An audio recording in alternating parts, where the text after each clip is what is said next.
Hello बच्चों, let's see the question and here the question is state whether the following statement are true or false।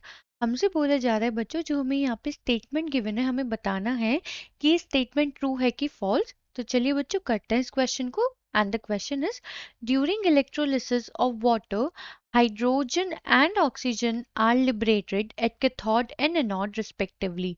हमसे बोला जा रहा है बच्चों अगर हम वाटर का इलेक्ट्रोलिसिस करें तो उसमें जो हाइड्रोजन एंड ऑक्सीजन लिबरेट होती है वो कैथोड एंड एनोड पे लिबरेट होती हैं रिस्पेक्टिवली।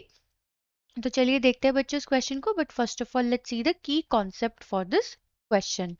तो अगर हम बात करें बच्चों इलेक्ट्रोलिसिस की तो इलेक्ट्रोलिसिस प्रोसेस में हम इलेक्ट्रिक करंट की हेल्प से क्या करते हैं बॉन्ड्स को ब्रेक करते हैं। एंड इसमें बच्चों हम क्या करते हैं हम दो इलेक्ट्रोड्स यूज करते हैं, एक होती है हमारी कैथोड कैथोड दूसरी होती है बच्चों एनोड। जो कैथोड होती है बच्चों वो नेगेटिवली चार्ज होती है एंड दूसरा इस पे रिडक्शन होता है यानी कि गेनिंग ऑफ इलेक्ट्रॉन्स होता है। सेकेंडली बच्चों एनोड जो होती है वो पॉजिटिव होती है एंड इस पे हमेशा ऑक्सीडेशन होता है। तो इसी के बेसिस पे अगर बच्चों हम देखें द इलेक्ट्रोलिसिस ऑफ वाटर तो हमारे पास रिएक्शन होगी कि हमने वाटर लिया 2H2O, हमने यहाँ पे इलेक्ट्रिक करंट पास किया, इलेक्ट्रिक करंट की प्रेजेंस में हमारी हाइड्रोजन गैस लिबरेट हुई एंड उसके साथ साथ ऑक्सीजन गैस लिबरेट हुई। ये हमारी डिकम्पोजिशन रिएक्शन है फॉर वाटर। अब बच्चों हमें क्या मालूम है जो हमारा वाटर है उसमें हमारे दो आयंस होते हैं, एक होता है H+ एक होता है OH-। तो अब बच्चों जब यहाँ पे रिएक्शन हो रही होती है तो एट कैथोड कैथोड हमारी कैसी होती है हमें मालूम है नेगेटिवली चार्ज होती है।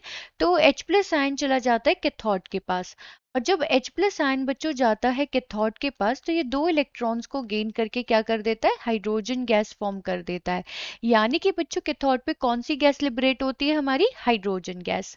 और अब अगर बच्चों हम बात करें एट एनोड तो हमारी जो एनोड होती है वो होती है पॉजिटिवली चार्ज्ड और हाइड्रोक्सिल आयन बच्चों नेगेटिवली चार्ज होता है तो वो एनोड पे चला जाता है।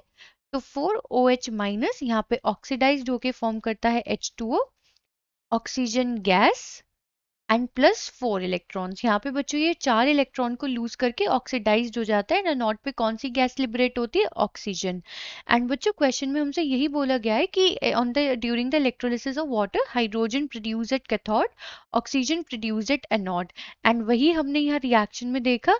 तो उसके अकॉर्डिंग बच्चों ये स्टेटमेंट कैसा हो गया हमारा ट्रू। आई होप बच्चों आपको ये क्वेश्चन समझ में आ गया होगा। Thank you.